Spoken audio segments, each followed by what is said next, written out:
وهكلمكم النهارده على بيس مميزة جدا لقلبي لأن ليها حكاية عريقة بدأت من جذور في الصعيد، وهي الملس الصعيدي.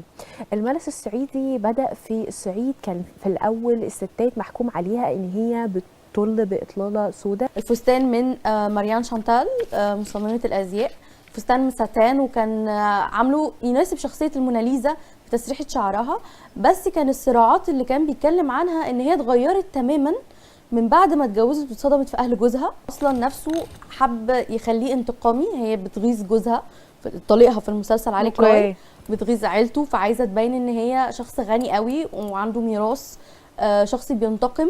فكان طبعا الفستان لازم يطلع يعني ريتش جدا، كان تقيل قوي. لو هلخص القصة دي في حاجة فأنا هقدر أقول إن أي ديزاينر لو طلق العنان لفنه وساب نفسه يبدع في أي بيس، هيطلع من الحاجة البلانك السادة المملة جدا بيس انسبايرنج قوي.